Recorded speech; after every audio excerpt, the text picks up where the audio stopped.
I think, AJ, we probably should go ahead and get started. Okay, sounds good. Is there any announcements you want to make before we get started? You know, I do, just because I was negligent the last time. Please don't forget, at the end of the session, there's a Survey Monkey. Please don't forget to fill that out. I think we're so busy at the end of a call and we go back to our regular daytime jobs, but we really count on your feedback because we want to make these sessions valuable for you.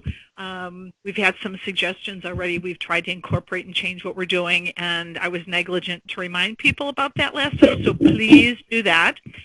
Second thing is, these are like the public service announcements.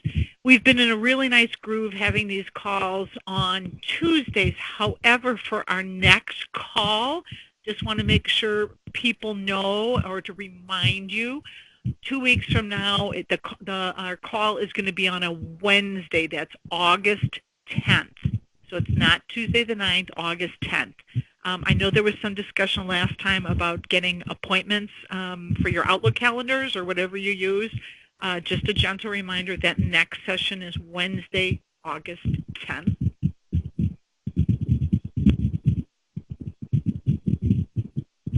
And I guess one more PSA, as long as I'm looking at it. One of the feedbacks from the session is, we present good information. Would there be some handouts, some takeaway? So we've really tried to work on that. If you look for in the file session for today, you can see that, of course, there's our presentation for today and your ever famous homework.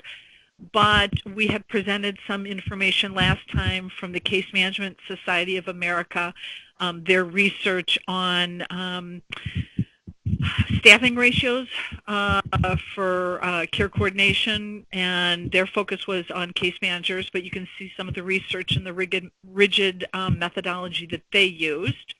And then there was another article, so that's in the file section. And then in the link section, there is a chat item. Again, another really good article talking about ratios for staffing for care managers. I think that's it in terms of PSAs, AJ. Perfect. You took a lot of the words out of my mouth. So, good. You take it away. So, all right. Well, welcome back, everybody. This is session 4. Can you believe where the summer's gone already? I feel like we're getting to know you, and hopefully you've gotten to know us a little bit. So when I see your name, we see your names on there, we're like, oh, great, Jennifer's back. We're curious how things are going for you. And we miss Dennis, and just Tracy, hope your vacation was good and glad to have everybody back. Why don't we start with introductions? I'll start with the Optum team. We have 2 guest speakers today. I'm going to wait for Sarah and Kathy to introduce themselves till their portion of the section come in. But I'm Carol Dahl, and I'm a director with Optum, and I'm very active in the Medicaid space. Rachel? Rachel's probably on mute. Sorry, I have to unmute. I apologize. My name is Rachel. I'm the clinical social worker on the Optum team, where our focus is on the Medicaid space and the qualified health centers. Sherry, you want to come off mute? Sure. Hello, Sherry Elmy with Optum, and I have been working with providers of kind of all shapes and sizes who are moving into the risk-based space for the last 5.5 years. Okay. Participants. Do we want to start, maybe just when you look on the far right there, see everybody's names? Why don't we just start from the top and go down? Dennis, you want to tell them who you are? Because we missed you. I'm Dennis Lewis. I run a public health safety net oral health clinic, dental clinic in Colorado.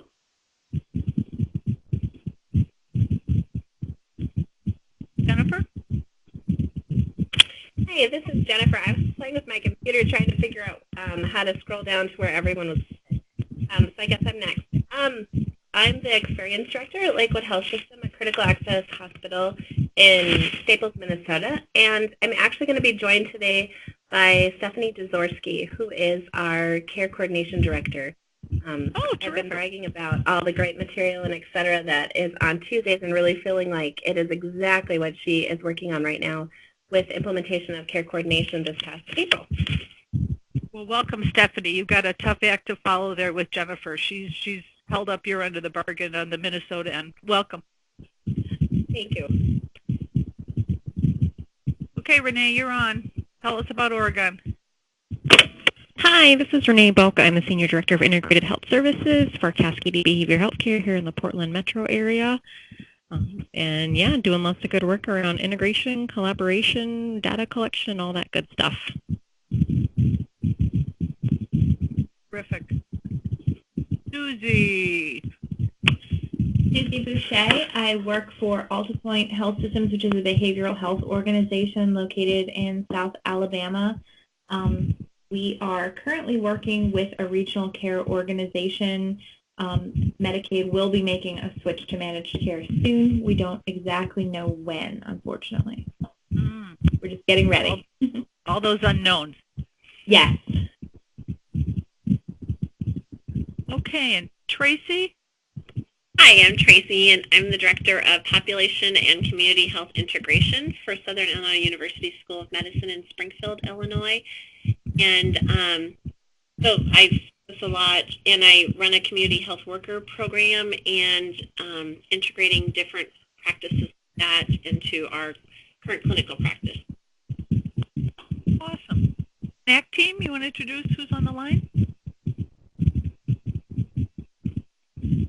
Hi, so this is AJ. I'm taking over. I took over for Niraj, as I told you guys a couple weeks ago, and that's pretty much what I have to say. And you tell me any questions you might have.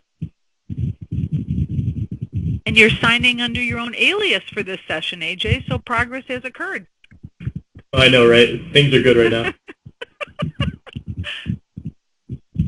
Okay. Anybody else from SNAC? Okay, well, why don't we get into it? As I said, this is session 4 of 6.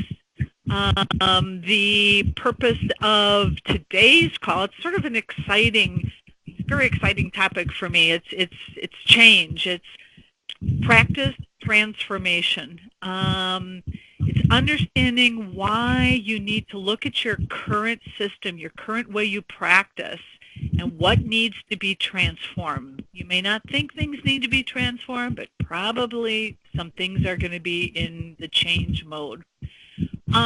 We want you to try and understand how you're going to approach practice transformation, both from conceptual point of view, but also pertinent for your setting. And understand the components of practice transformation. And of course, we have homework. This is a virtual learning collaborative. So we'll be reviewing the homework for last time and talking about the homework for next time, because all that will be building for our 6th and final presentation. So we're talking about practice transformation. Just housekeeping, really want to thank people. You've all been on time, signing in early. I feel like we don't even need to talk about that anymore. Want it to be interactive. I was so pleased last time that people were starting to use the chat function box. There was sharing in between with participants, so very, very pleased we saw that. Homework, again, if you have questions in between sessions, feel free to reach out to us. We want to be able to give you feedback, and we love your feedback. So again, another plug, don't forget to do the SurveyMonkey at the end of the session. And let's just kind of review where we've come from. We started out in session 1 talking about value-based contracting, how that, the type of contract you're going to be involved with, how that influences how you're going to clinically manage your population. That was our first session. In the second session, we talked about, who are the people that are costing you the money? Who are your high-risk people? How are you going to identify your high-risk population? How are you going to manage those folks? and then also in the third session or last session, we talked about how are you going to manage that high-risk population? What interventions are you going to do? What have you found that's going to work with your population?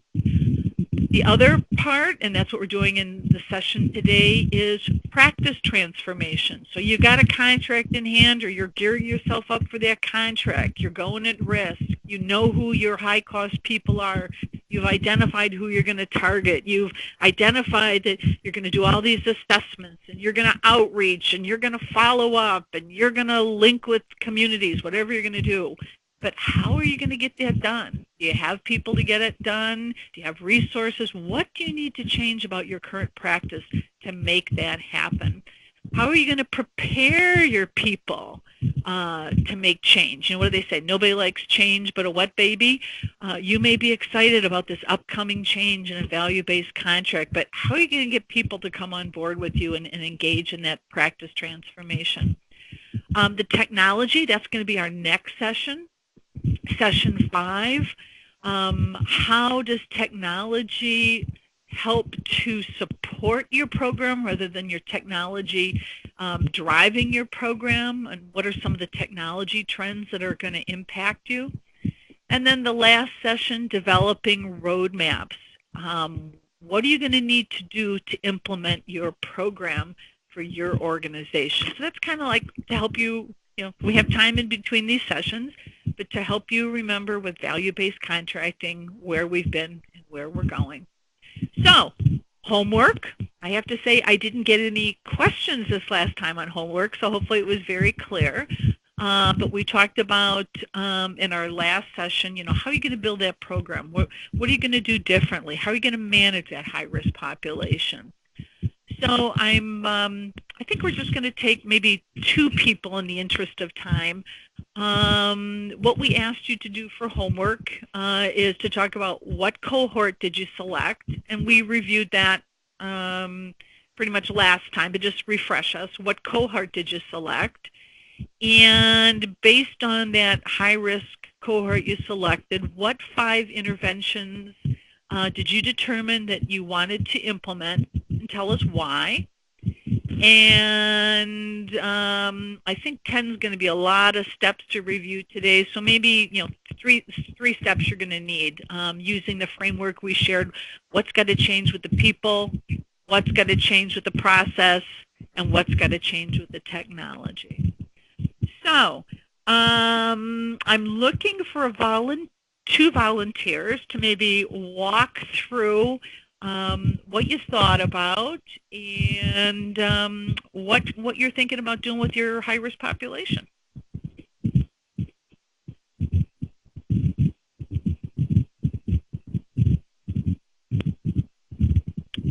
This is Jennifer at Lakewood.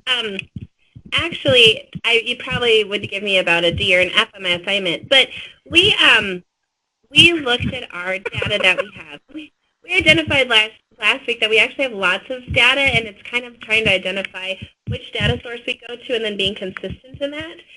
So when we looked at our the data from our ACOs, we set up the 4 goals. We, number 1, have to start with our attribution of our patients. That's no matter what group or cohort we choose. Making sure we have the correct and most accurate attribution is going to be the most important thing. The 3 areas that we see areas of improvement are those who are our high ER utilization group, or an output from that group then would be those who are have a high readmission rate. And then the last group is kind of our, basically overall throughout our system, our high utilizers. Like, who are those people who are utilizing us often that we could work on improving their health? So, and that attribution piece is really nice because with that, regardless of what cohort we go to, if we have them correctly assigned to the right provider, it's going to help with their care going forward.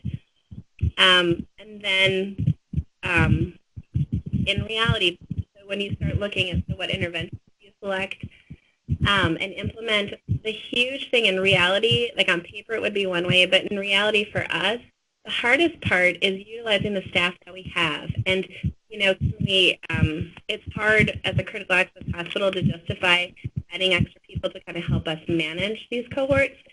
So truthfully, we have a very strong group of providers, from new dietitians to RN, case manager, et cetera, to work with our diabetic population. So we're actually going to focus our cohort on our diabetic population because they do tend to fall in all three of those other groups, increased ER utilization, readmissions, and just overall high utilizers. So we picked the diabetic population, and we have a team in place, which is great. So that would be number one, is needing to get that done. We also have there's clearly identified quality measures, which our physicians are engaged with and are on board with helping our patients meet those measures. So that part is really nice.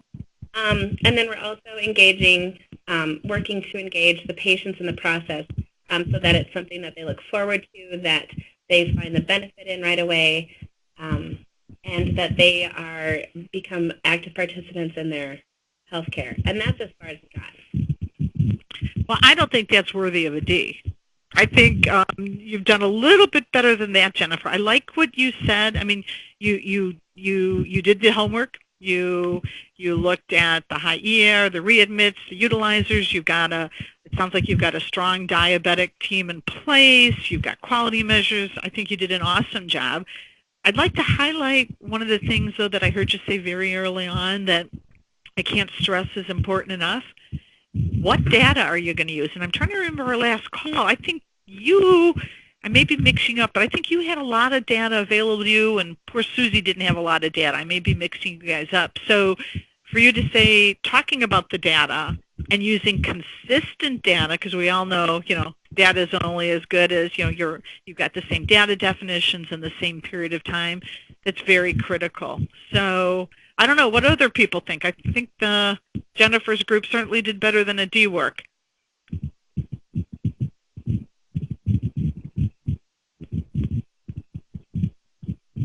Oh, tough crowd. Maybe not. I was going to ask Tracy, and I thought you did a great job, but my question was, I missed in there how are you collecting that data? Did you talk about that, and did you have some, because I'm looking for those types of things too, so I just was wondering what your plan was with that, what templates were you using and stuff. Great question. We actually, we're building reports within the EPIC medical record. There's a new program called Healthy Planet that we're looking at that has certain things, but it's really just built for our ACO group, which is, again, I think we're like at about 800 of our patients are in that group. So we actually have used, and this is that just about whatever data you go to, just keep going to it. We've decided we're going to go with all of our data that's in Lightbeam, and that is like a separate warehouse. Again, we have a contract with them, and it combines everything from information that is uploaded about the patients and also from the peer source as well. So it kind of gives us a little bit broader perspective. So that is the data source that we're going with, is that warehouse called Lightbeam. Jennifer, this is Susie. So are the types of things you're looking at, like you're looking at A1C levels, and are you looking at just, future hospital admissions and things of that nature, missed appointments? We're just getting started on it, and that's where the D comes in. I'm going to turn it over to Steph, who's our care coordination director, because she's the one who's looking at this and just getting it started, but looking at the implementation. So what we've been working on here is we have care coordinators that we put into place, and they'll be managing these gap reports that actually come out of our data warehouse specific to our diabetes patients.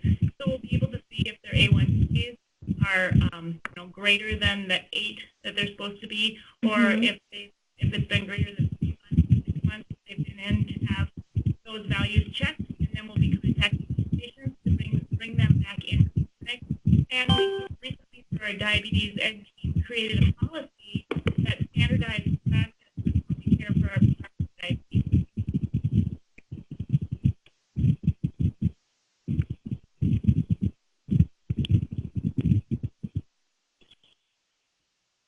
Did that answer your question? Not really. It answered my question. Okay, great. Okay. Any other questions for Jennifer? I think you did a great job, Jennifer and Stephanie. You are demonstrating the value of bringing your colleague on the phone today for showing teamwork.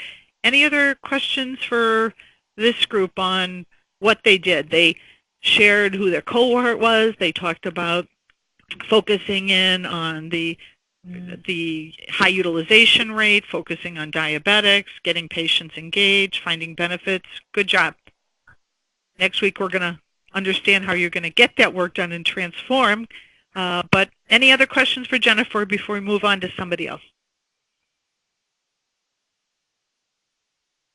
Okay. Who wants to showcase their program next? This is Susie. I can do ours. Love to hear the Alabama model. Go for it, Susie. Okay. So unfortunately, Seren was not able to join me on the call. He is in our IT department, and he helps me get a lot of the data that I need from our EHR. So the cohort that we've been really talking about are people with a defined serious mental illness, one of the 10 comorbid chronic illnesses as defined by our RCO. So those are things like heart disease, diabetes, hypertension, for children, ADHD, HIV, cancer, things of that nature, with one or more hospitalization in the past year, or I'm thinking 3 or more ED visits. Because while we're primarily mental health, as we move toward managed care, we'll also be accountable as a risk-bearing partner for things like ED utilization. So some of the things that we would like to do are implement, in-person follow-up within 7 days. We currently comply with the DMH standard that anyone leaving a psychiatric facility has an appointment scheduled within 72 hours. But a lot of people who really need that follow-up don't follow up. And a lot of it is just the nature of the mental illness. You know, if you're paranoid and you feel like you were wrongly hospitalized, following up with the psychiatrist on an outpatient basis isn't exactly a priority. So things like that, doing a medication reconciliation in the home and contacting a pharmacist if there's a med error, making sure that people are getting those psychiatric prescriptions filled, offering telephone support, helping with medical appointments, not just the psychiatric appointments, and offering disease management education, things like the Stanford Chronic Disease Self-Management Program, but even, things less formally and on an individual basis to educate people about their disease, as well as their caregivers and family supports about diseases. And so things that we need to do to implement this is we need to decide at what point of contact we want to approach patients. So do we want to, and also who's going to do that. So we know how to find such patients with these specific indicators, but how we're going to, the best way to reach out to people and get them on board to participate. One of our other issues would just be getting information from the local emergency departments about the ER usage. We also would just need to create clear program descriptions with a clear flow of the service delivery, and things such as, what is included in the program and what isn't. We need to be really careful we're not duplicating services we already offer, or things that sound like something we already do. We're a pretty big organization, and so it gets tricky educating even other staff about what we're doing, what we're not doing, that this isn't this other program. Things of that nature get tricky. Great. So you're focusing in on the SMI. You've come up with criteria. What did you say, 1 hospitalization the last year or 3 ERs? Yeah, and that was, I kind of made that. Our RCO listed has something else listed, but I kind of made this up on my own for the sake of this assignment. Okay. And you're probably going to look at, when you review the ERs, an ER is not always an ER is not always an ER. Sometimes it's justifiable to go to an ER, so you'll be able to decipher that, right? Absolutely, yes. So we need to good. know what the purpose, all that. Good, good. And it sounds like you're using, I don't know, was it something from your contract? You mentioned was it the DMH standard of requiring an appointment within 72 hours, so you're using your given contractor? And that's just a DMH standard, but the contract with the RCO lists, I think they list like 30 days for a follow-up, so we always go with the stricter standard. Okay. Because after 30 days, a lot can happen. Okay. Were you able to look at any of the literature? You're doing a lot of interventions. I mean, the med recon, the phone support, the appointment support. I'm not familiar as much with the behavioral health literature. Is there anything like what has the highest, success rate in preventing readmits or ERs? For specifically behavioral health, I really haven't read much about that. Okay. This is sort of us kind of copying what the medical side does and just applying it to behavioral health. This is the program similar to what the RCO does. Theirs is a little bit different. Again, they all have these slight differences where, some can't transport a patient and some can't, go into the home, things like that. But what I find that the two of the biggest reasons why people don't follow up is we often don't have good phone numbers. Phones are turned off or, things like that, and people don't have transportation, particularly in some of our rural areas where we don't have great bus services. So it's a lot of these, poverty factors really, really hurt patient follow-up. And I'm not remembering, Susie, were you the one last time that talked about you were having problems getting data from the hospital? Like, so do you already have a system in place to get the emergency room? We don't. Right now, that is our trickiest thing is getting that stuff in a timely manner. That's what I thought. So that's going to be something, implementation steps. Yeah. You're going to have to look on how you're working on that. Good. Any comments, suggestions, thoughts for Susie?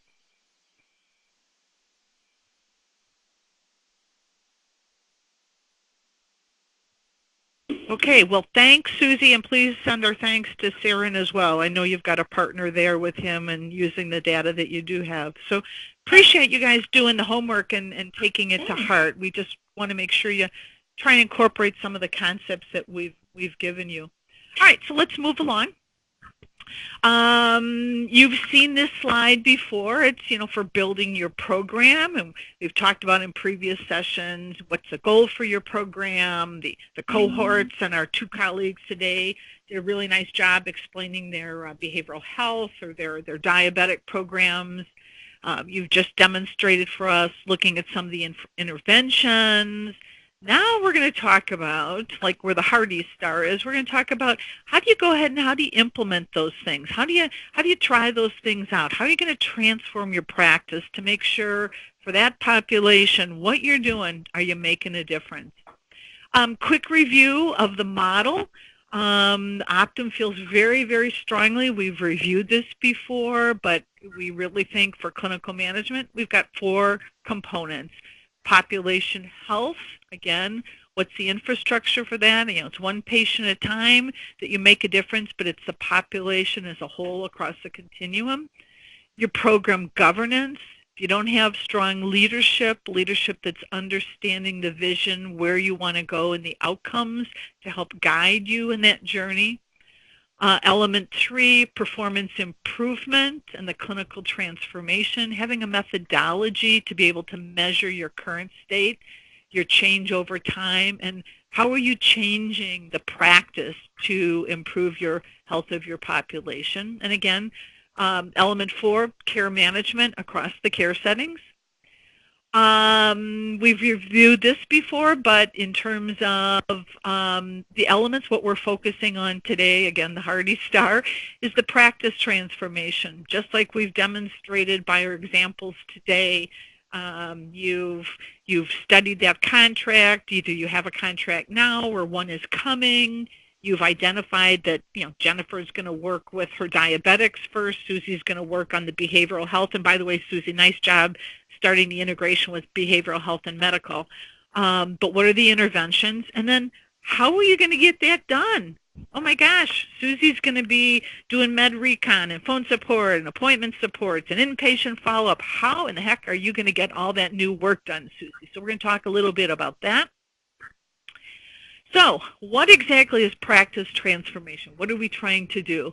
I feel like and we've talked about this as an Optum group.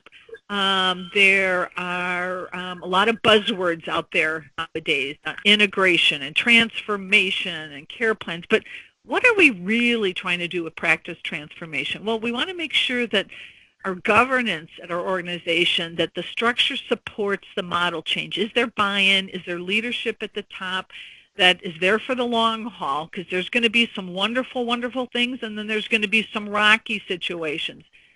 Are they supportive of the model and the change that is being proposed? There's a shift away from acute care perspective or that one patient at a time perspective to that population health perspective of comprehensive longitudinal prospective approach over time.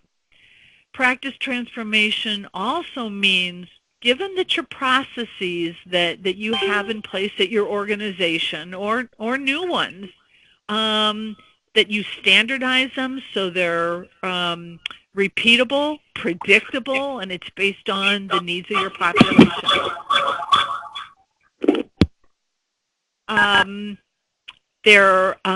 We talked about in earlier sessions the care team and role optimization. I think, was it Jennifer, we really appreciated your honesty. I think it was Jennifer, you talked about implementing some change last time and talked about the roles maybe weren't necessarily clear and there was some confusion, so there was a whole lot of drama before the plan change you were making really could roll out. But it's really making sure people work as a team and people work best in their role and they work up to their licensure.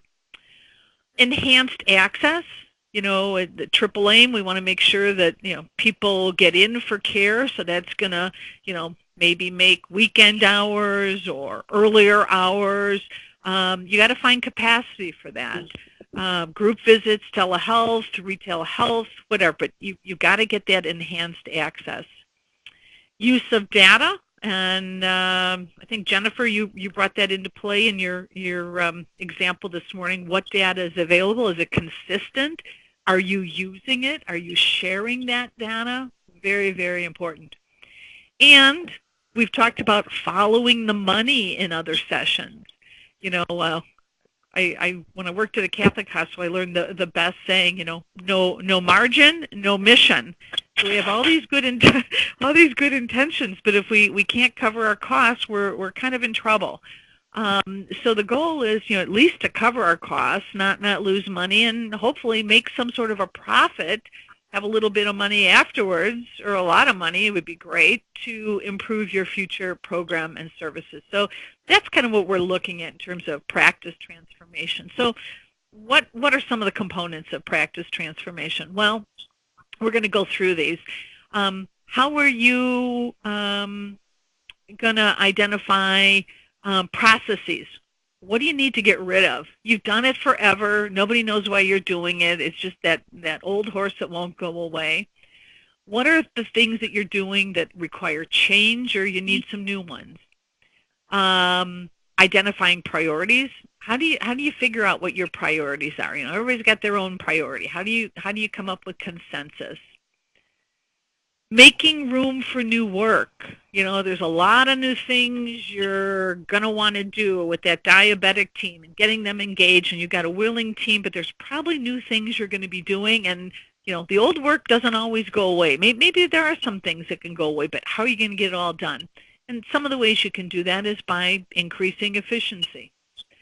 We've talked about it before, and we cannot overstate it enough because we've seen programs fail, that importance of governance, the leadership team, to be there through good times and bad times, and the ramifications of, when there's non-performance, how are you going to make things work? Teamwork and managing change. So let's look at some of those things. Making room for new work. And again, funny picture, pushing the sofa, getting things out of the way. Are you going to move that sofa to a different corner of the room, have a different perspective, or are you just going to get rid of it? Again, making room for new work. So when you consider the contract that you have, what's the reimbursement? Are you at full risk? Are you at shared risk? Whatever it is, and you've got that identified cohort of your patient, your diabetics, your behavioral health dentists, your dental cohort, coupled with your new program design, how are you going to get that new work done? So trying to identify what new work must be added to your processes. So, Susie's going to do med reconciliation. Well, how are you going to do med reconciliation? Is it every person does their own thing? Are you going to use something from the literature? Are you going to build something? What's that new work? And where are you going to add it to your current workflow? Do you have capacity for that additional work? There's a lot when you implement change, and maybe I'm not saying this is you, Susie. I'm just using you as an example.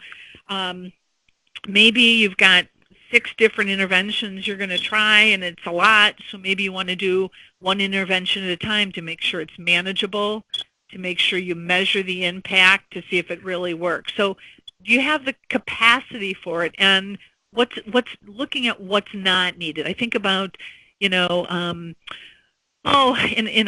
clinic setting, when people come in and all the different forms they use, and they do forms in the waiting room, and then they do them at checkout, and they do them with the MA, and they do them with the provider, or in your hospital, registration and check-in. Do you really need all those things? How can you look at it from a system and figure out, gee, we asked that same information 6 times. How can we streamline that?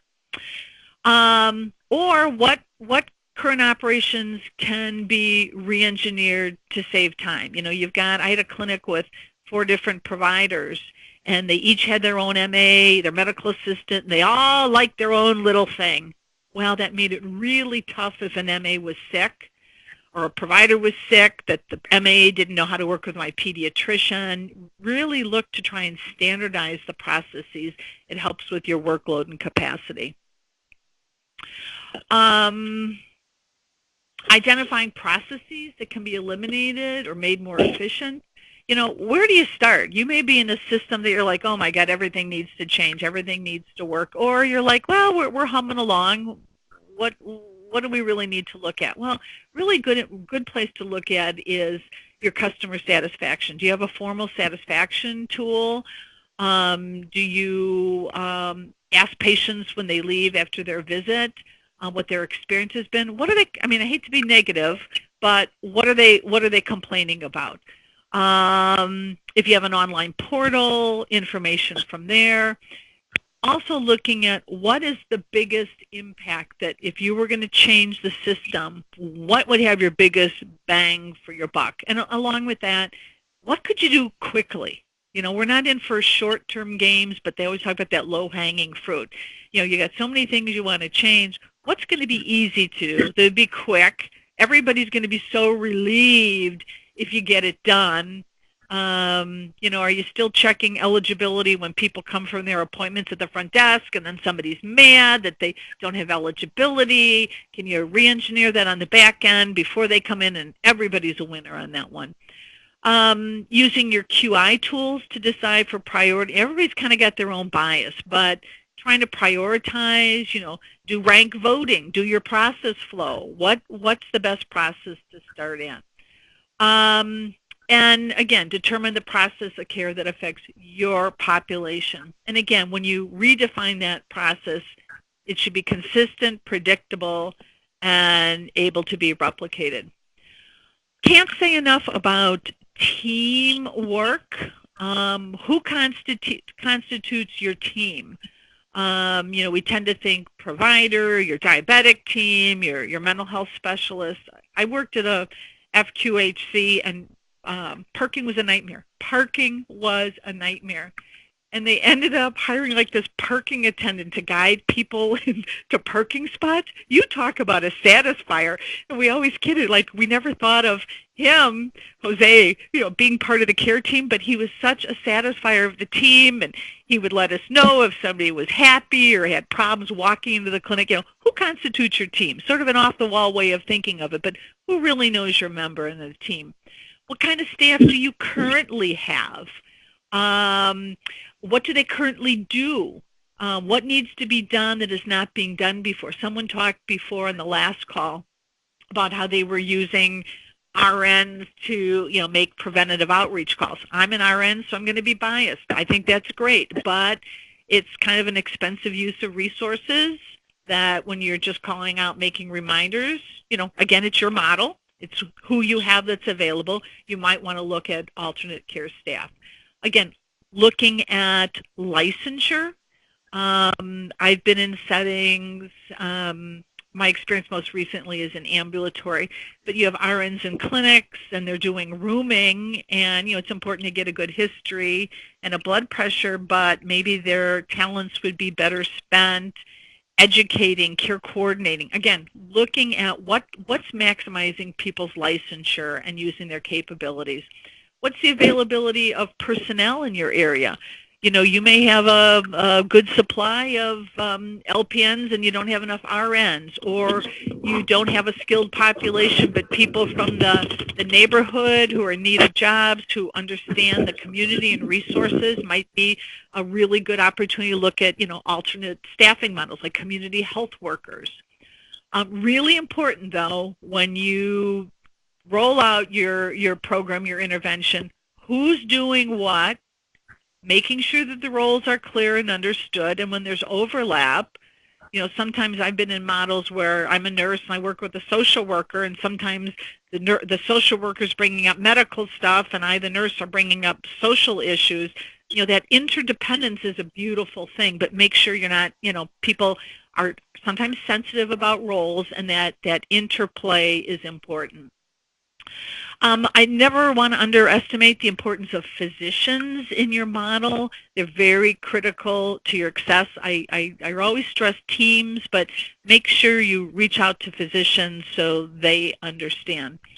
Change management. Time check, it's 12:15. I got it. Thanks. Okay, cool. Almost there. Thanks. Change management process. Like I said, you've been working with your group and you're all excited and you're going to implement your diabetic program. Make sure, we've talked about governments, they support the program, and you might have situations where providers don't come along, staff don't come along. Providers maybe are not referring to in-network specialists or not referring to your group visits, whatever. And despite intervention and education support, it's not coming. Sometimes that tough love, that support from governance, action with ramifications needs to occur. Aligning incentives. I've been in situations where the providers were paid a base salary and they got the RVUs. So the more they did, the more they got. Well, it's a different kind of day. So what are their incentives going to be on now? Are you going to be measuring the A1C rate of those under 7? Are you going to be measuring the readmits, aligning those incentives? So making sure that, they've got some skin in the game. Change is hard. It's not easy. Make sure you use your data. And I think, there's different change management theories out there, the Lewin freezing, unfreezing, all these different. I like the 4 R's. Give people the reason you're going to make the change. Tell them the results that you're anticipating. Tell them the route that it's going to occur. What's the rollout? How's this going to work? How's this going to play out? What's going to happen in the short run? What's going to happen in the next run? The promise to communicate, and how critical their role is. They may not have a role right now, but acknowledge that. It's just a pilot right now. We're only doing, these people are not special. They were just picked for whatever reason. Your role will come, and what is it? Because people are scared. They think, are they going to lose their job, or am I going to do work that I won't be prepared to do? So reason, result, route, and role. And you can never communicate too much, too early, ongoing, and often. There's an article we wanted to share with you It's a really good article about transforming healthcare, and it's kind of a summary of 10 different organizations. It was Dartmouth, Kaiser, UMass, and more of a whole system perspective of community partnerships and looking at roles, skill set. But one of the things I loved about this article is patience, something I don't have, so I don't talk about it. But change takes time and patience. So good article. Want you to have that. And again, I'm going to skip through this. We talked about utilizing a quality methodology. Okay, Kathy, we and Sarah, we are on page 16. So with that, I'm going to turn that over to our friends. Kathy, I don't know if you maybe want to do introductions for me? Yes, Sarah, are you on the call? I'm on. Well, Sarah, I'll let you start then.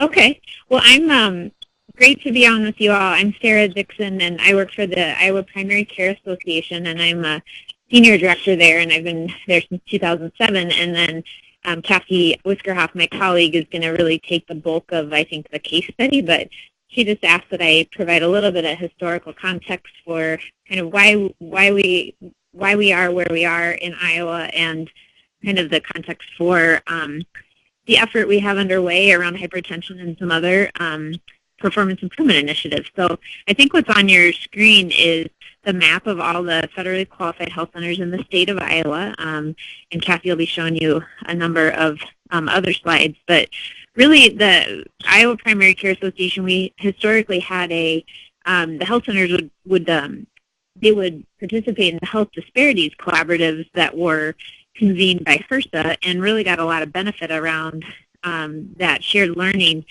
And when patient-centered medical home became a huge focus, we actually did a learning collaborative just in the state of Iowa to help most of the centers reach some level of recognition.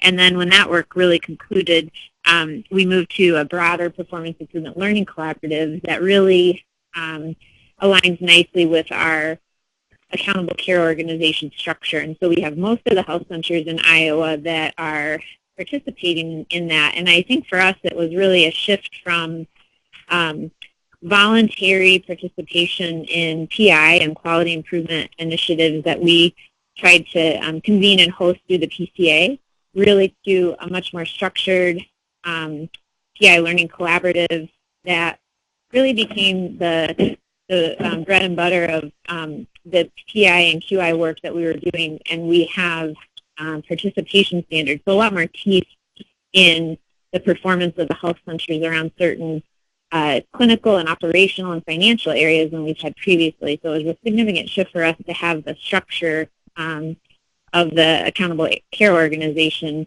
and then combining that with our PI learning collaborative. And so when we were getting started, we selected hypertension as our first clinical topic, and we've got a lot of other topics that we're working on and operational topics that we're working on. But hypertension made a lot of sense because I think we know it's an important UDS measure for the federally qualified health center, so that's one of the data points that we have to report to HRSA. We were really looking at our partnerships in the state that were with our health department and some funding they had, and so there was a lot of alignment in hypertension there. And Kathy will get into more of our clinical input into this, but I would say the discussion around why hypertension first, they just had a really thoughtful discussion about that, and I think the point that the last speaker was making about low-hanging fruit, that's very much in line with why we pursued hypertension first versus maybe a more complicated clinical intervention like diabetes or something like that. And so I think I'll turn it over to Kathy, but I'll stay on, and I'm happy to answer any questions more at the higher level, like the governance or why we pursued an accountable care organization structure and really coupled that with our PI Learning Collaborative. We benefited a ton from our work with Optum, and Kathy will really talk about that. But I'll be on if you guys want me to talk more about kind of the structure and why we ended up where we did today. So Kathy, I'll let you take it from there. Okay, thank you, Sarah. And Carol, you will be we are on your slide, Kathy. Okay. I'm Kathy Whiskerhoff, And I want to thank Natalie and Carol for allowing Sarah and I to be part of your discussion today. I was formerly an Optum employee. The grant ended, and I was very fortunate that the PCA asked me to come aboard. The second slide is a picture of the 10, and now we need to add an 11th clinic that has joined Iowa Health Plus. I think it's very remarkable that in a state of 14 federally qualified health centers, that 11 have joined. One center works primarily with migrant and seasonal workers. Our objectives would be totally different. Another center is considering joining. So I think that speaks to the need for this organization. Carol? Yes, next. I want to talk now about the Iowa Health Plus structure. The conceptual model was that of the triple aim, improving population health, enhancing patient experience and patient outcomes, and reducing the cost of care. A simple depiction of our structure is this slide. We have a board comprised of CEOs of the 11 members, and 3 committees support the board: clinical quality, consumer advisory, and financial. Each center is been asked to assign 1 or 2 members of their organization to each of the committees, and then these members report back monthly to the larger organization of what has occurred. Today I want to focus on the Clinical Quality Committee. The Clinical Quality Committee is membership. The chair is the CMO, or the Chief Medical Officer of QLAN, Dr. Kaplani. The Iowa Health Plus Program Director, who is now Megan Van Dixon. CMOs from other centers. Membership is also comprised of quality directors, IT staff members, and different quality improvement committee members from each of the centers. The Clinical Quality Committee was tasked by the board to develop strategies to improve the clinical quality of care delivered by the federally qualified health centers. And we do this through a number of methods. We thoroughly analyze practice patterns, looking for variation, then working on reducing that variation, especially in chronic conditions that are across all of the member organizations, a thorough review and dissemination of evidence-based practices, and then this committee is tasked with monitoring the use of and the compliance with clinical care guidelines. Both the Clinical Quality Committee and the Consumer Advisory Committee then is supported by the Performance Improvement Learning Collaborative. And what that means is a performance improvement coach, of which I am, and we will soon be adding another person. I make monthly visits to each of the centers, and then all of the centers' performance improvement committees meet together 3 times a year. And those meetings have proven to be very beneficial for everyone. As Sarah said earlier, the committee met and selected hypertension, but not without a lively discussion and a lot of questioning of why diabetes should not be the first disease state that they looked at. But after brainstorming, they looked at various sources of data. Again, as Sarah said, they looked at the UDS scores and prevalence data, and then decided that hypertension would be the first clinical project. So I'm going to be honest here a moment. When I heard that it was hypertension, I thought, oh, what a yawner. Yeah. I have to be honest. But the more we got into this, I realized that this was indeed the starting place.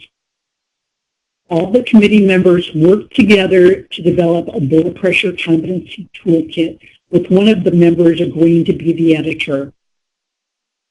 The opening paragraph caught me, and I still remember this vividly. It says, research shows that 35 to 60% of healthcare providers measure blood pressure inaccurately. That's rather staggering, 35 to 60%. So think about the patients who are over-medicated or under-medicated. It has a very big implication for patient care. This toolkit is a compilation of readily available material on the web. It talks about the rationale for the project, simple factors that impact blood pressure measurement. I have not been a frontline nurse for a number of years, and I had forgotten these factors. The framework for this toolkit is continuous quality improvement. So this toolkit includes procedures for improving the process of taking the blood pressure. There's a pre and a post test and a skills checklist.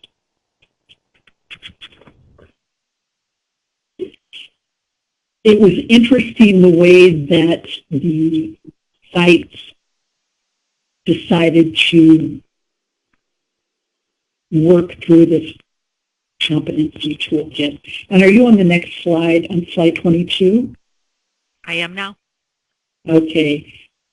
I see this as a three-pronged approach.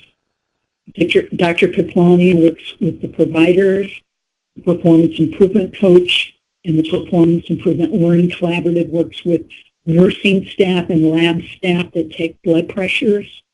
And then the clinics, their measurement is that their 2016 hypertensive UDS score will be greater than or equal to 75%. So let me focus on the nursing staff. Just as you would expect, each clinic applied their own twist to the competency toolkit. A number of the centers took the toolkit and placed it on their shared drive so that anyone at any time could look at the toolkit. Other centers broke the toolkit into pieces and talked about it at staff meetings. Some of the centers wanted a lot of data and decided that they would do a pre-test before anyone looked at the toolkit, then have people review the toolkit, and then do a post-test and measure if there was any change in those scores. Other centers decided to allow the nursing and the lab staff to do the pre-test on their own, and then do the post-test in small groups of 2 to 3 people and make it more like an open book test so that it wasn't as threatening. And all of the techniques worked. I couldn't say that one was better than the other. The toolkit includes a poster with a man seated in a chair, and it points out the steps for taking an accurate blood pressure. A number of the centers took that poster, laminated it, and put it in the exam rooms, and now tell me that patients say, wait a minute, my feet aren't flat on the floor, or just a moment, let me sit up straighter in the chair. So we see a change from patients, and patients wanting nursing staff members to take their blood pressure correctly. The centers in 2016, a number of them have taken on annual blood pressure competencies.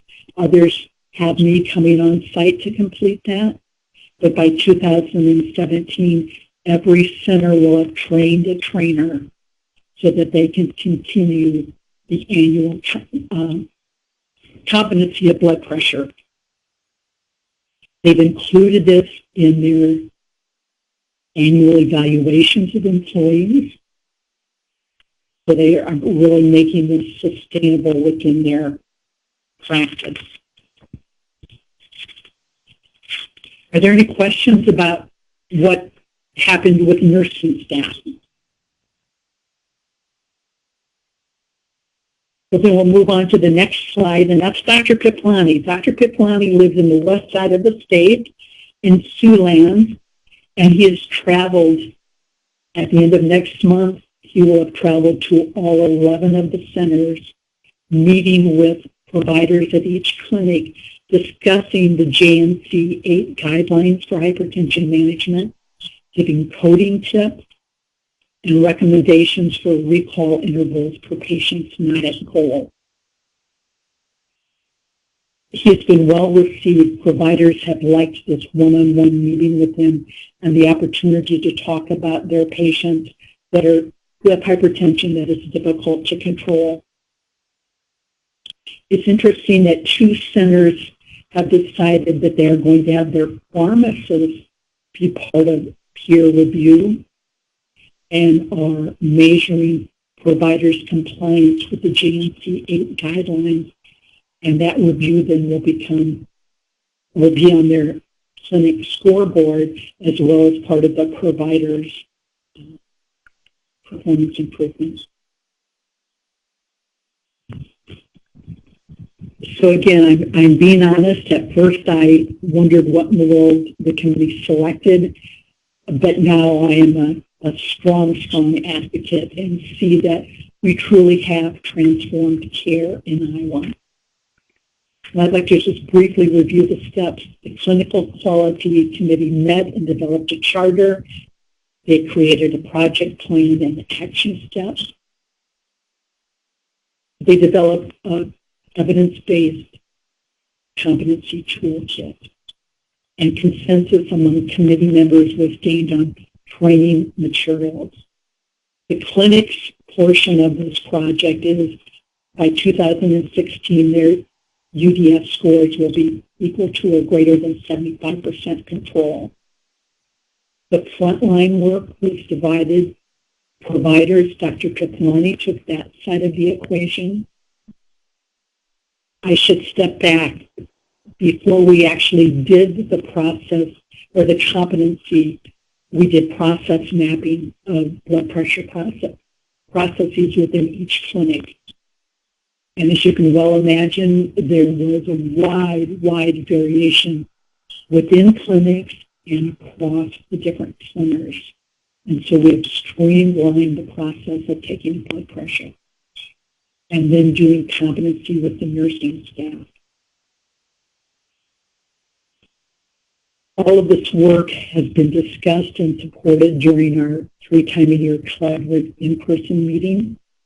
And now centers are currently working on 2 primary blood pressure projects: a recall process for patients with hypertension and looking at performance improvement projects suggested by their process mapping. For example, patients with undiagnosed hypertension, collecting data on patients who have hypertension who fail to keep appointments, and other projects.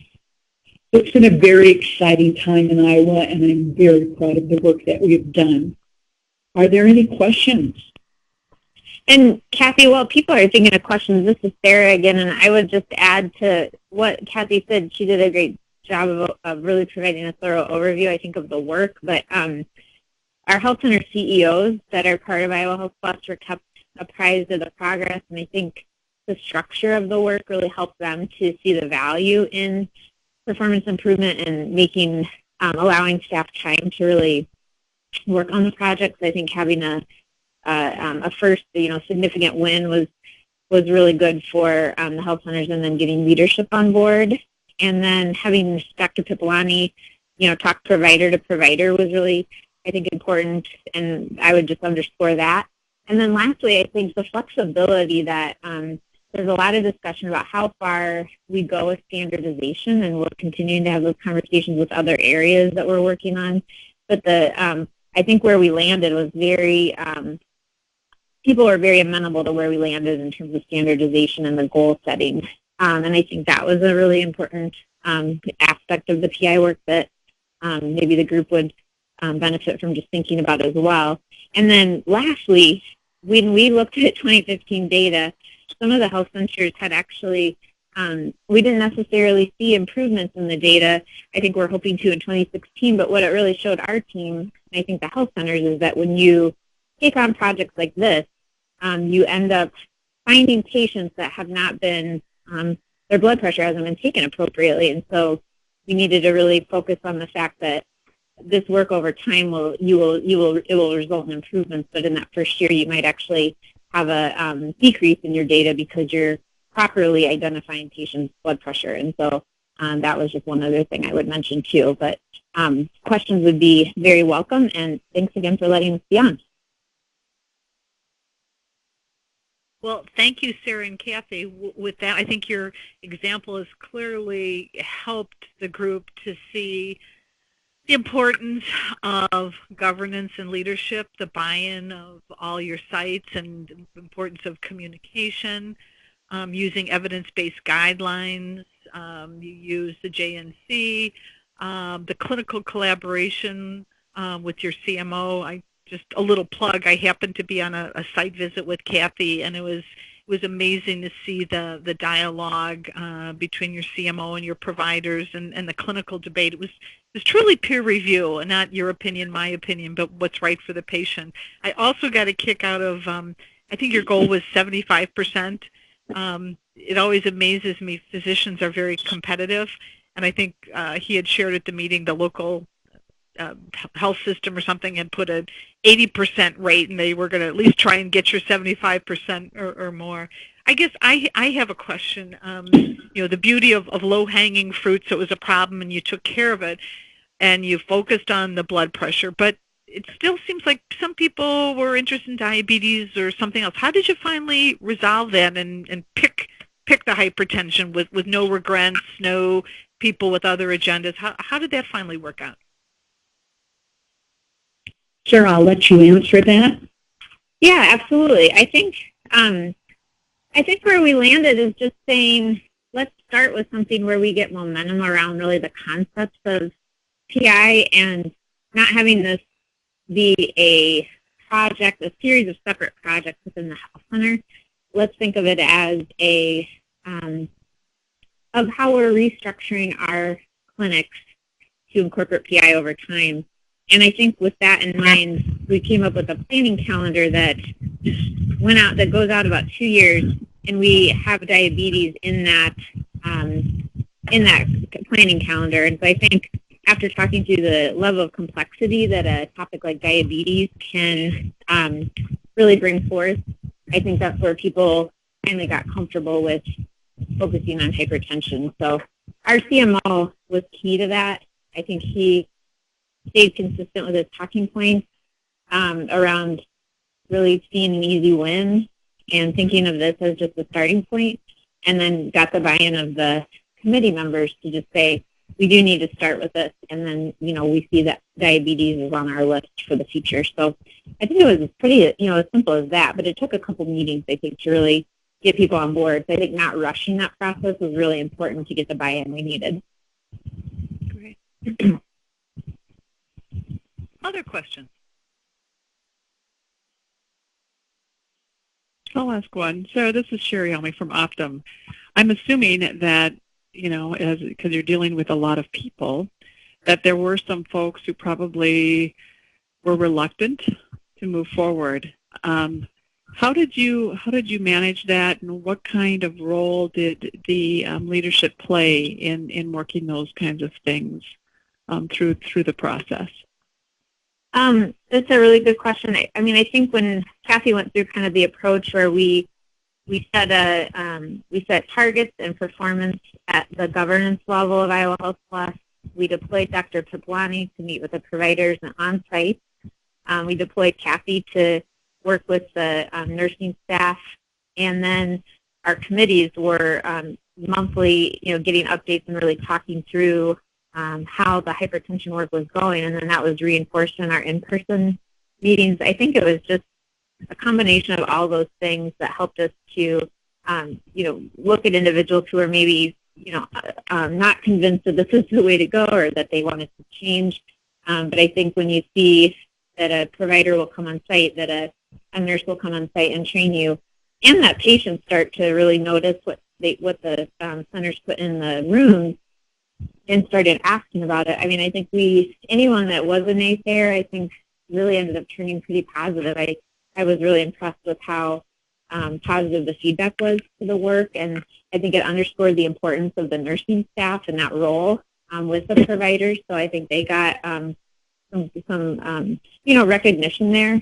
And the fact that we have participation standards within our limited liability company structure really means that, we have a mechanism to look at performance and participation in that work, and then, do remediation and have honest conversations with our health centers that might not be moving forward, and we can do that with the leadership. So that's something that they've committed to at the leadership level, and I think that helps us, from top to bottom to really say, you're part of a larger organization, we're doing this to perform as a group, and, we're going to use this data to sell the value of the work that you do with our state health department partners, our managed care companies, our state Medicaid agency, and other payers.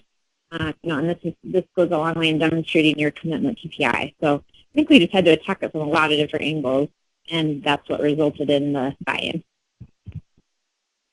Perfect. Thank you.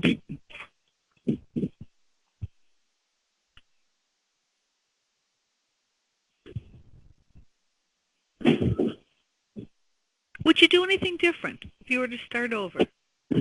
Everything sounds great, but learning from experiences for your next initiative or change, any lessons learned, anything you'd do differently?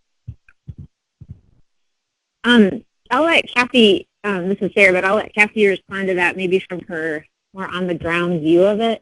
I think one thing that I would say we would want to do differently is really get on top of the electronic medical record and kind of data collection component of it and build that work in on the front end. I think we kind of discovered it as the project went along, and we have health centers on different EMR systems. So I think where we can going forward, look at that and, feel like, and really arming our PI staff with information about the different systems on the front end, I think will help them come into the health centers really understanding the environment in which the health center staff are working and documenting and reporting. So I'd say that would be one thing that I would, it'd be great to do with each project that we really learned from the hypertension one. And then I'll let Kathy add anything she has too. And that would be the primary thing that I would change as well. We have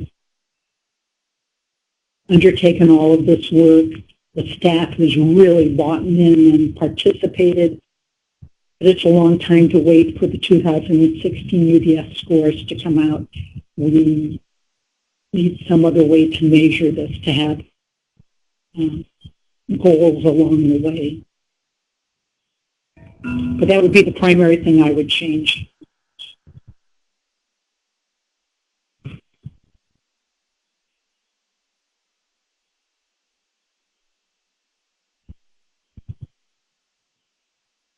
Other questions? I've got a silly question. When you started this, like people that have been in healthcare for a while, did you run into resistance? Like, I have been taking blood pressures for 20 years, did you run into that? And then I'm thinking data. Did you happen to do any observational assessment for, when they were rooming somebody and doing a blood pressure and looking at techniques, so you had some anecdotal, information you could share when you rolled the project out? Yes. I ran into a lot of doubting Thomases, but my personality, I brought them on board quickly. I have a history of teaching, so when you showed the poster and you showed the evidence that most people take blood pressures incorrectly, that perked someone's interest. Yes, we did observations, and the process maps also showed some people were taking the blood pressure right after they wounded the patient. Other people were doing it at the end of the history and physical assessment.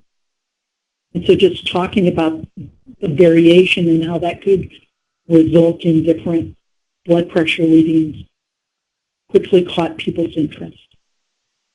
And I would add, too, that I think when there was somebody who said, I've got this, I've been doing it, I know I'm doing it right, I think you can always say to those individuals that, well, you may be doing it right, and we'd like to use it as an example of looking at standardization across the organization, and you can be a leader in that work with your peers. And then when Kathy talked about how we demonstrated that with those tools, I think it kind of takes the wind out of somebody's sails when you are saying we need to make sure everyone's doing this thing as well as you are. So I think that's try to turn those people into champions. It'll be really interesting to see when you get your data. Has there been a change in your denominator of patients that actually with their blood pressure? And then I think you mentioned that you were were you anticipating less, and then your impact on costs, for the hypertension medication. What about time? I'm sorry. Go ahead. Oh, I was just going to say, I think the cost data piece. We had a major transition here in the state where I think we'll be able to start getting claims hopefully from the 3 managed care organizations that came into our Medicaid program. We had previously gotten a big data feed of claims from our state, and we did run analysis on that, and I think showed that hypertension was one of the more prevalent issues. But I think our claims data conundrum we'll have to resolve over the next year with that transition to Medicaid managed care. But I agree it'd be really interesting to see if it shifted at all. And then I think I interrupted you when you were going to ask the question, so I apologize. No.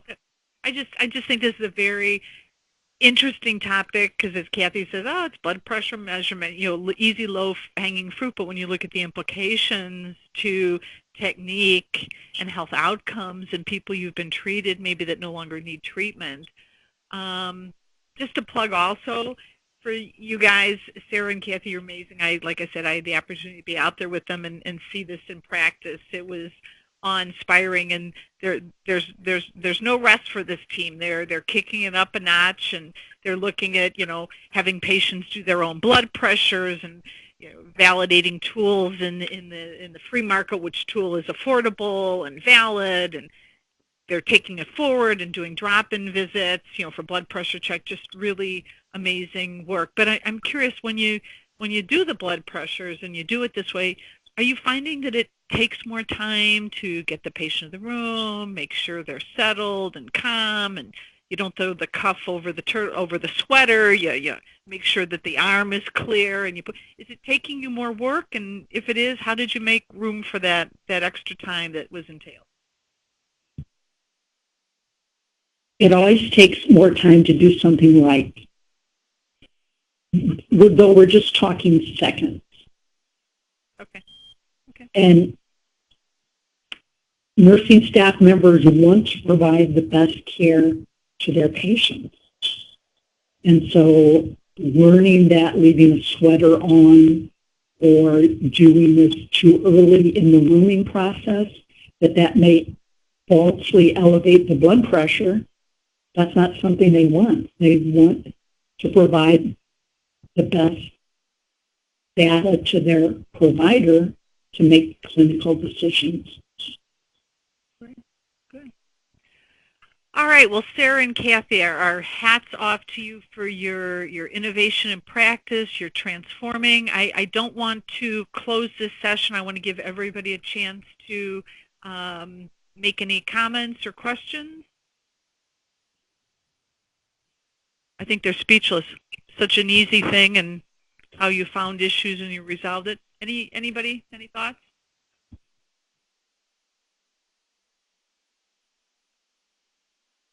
All right, Sarah, thank you. Thank you very much for the overview, how it came about, the leadership. Kathy, for all the miles on your car.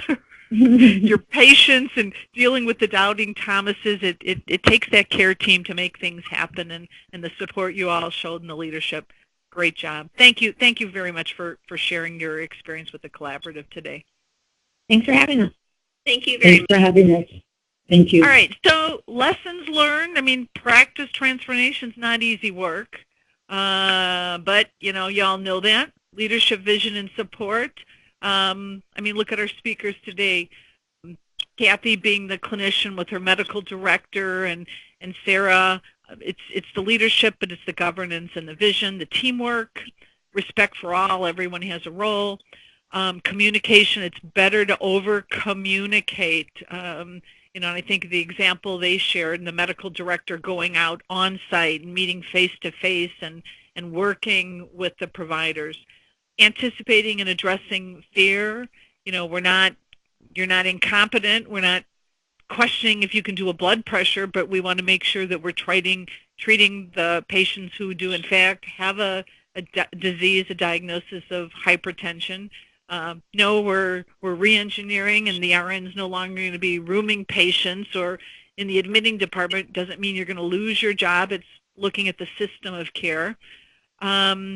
Using data continuously, we've talked about that, but I really appreciated Sarah and Kathy talking about, gee, you know, wish we had done something with data a little bit earlier with the EMR. A year is too long to wait for their UDS data. So, you know, we say these things, but to have people who've lived it tell the experience is very powerful.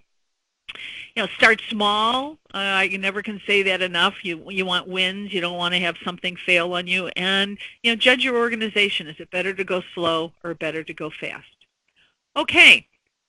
Homework for next time. Again, we're getting ready for session 5. Just a gentle reminder, it's going to be Wednesday, August 10th. Considering your value-based contract, your cohort, whether it be your diabetics, your behavioral health, maybe we'll get some other people. Let's do that. Well, I don't want to take away from Jennifer and Susie, but let's plan on having some other people talk next time.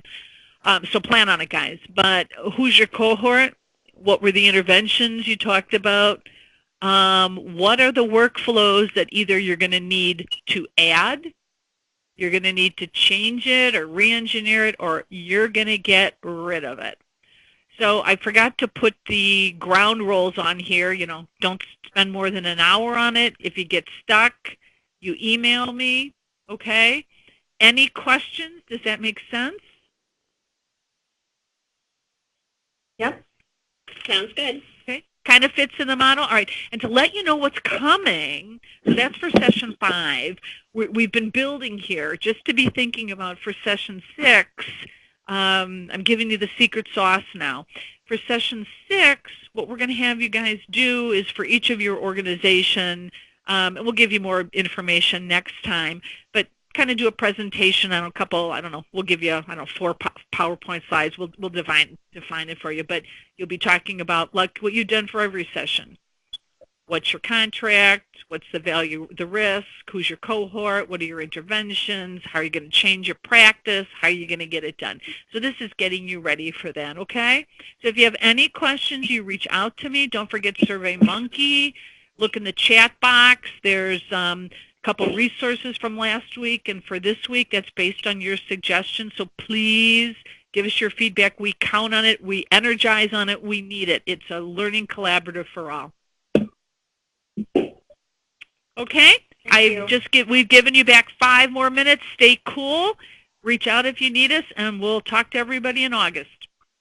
Thank you. Thank you so much. Thank you. Thank you. Bye-bye, group. Bye. Bye. Bye.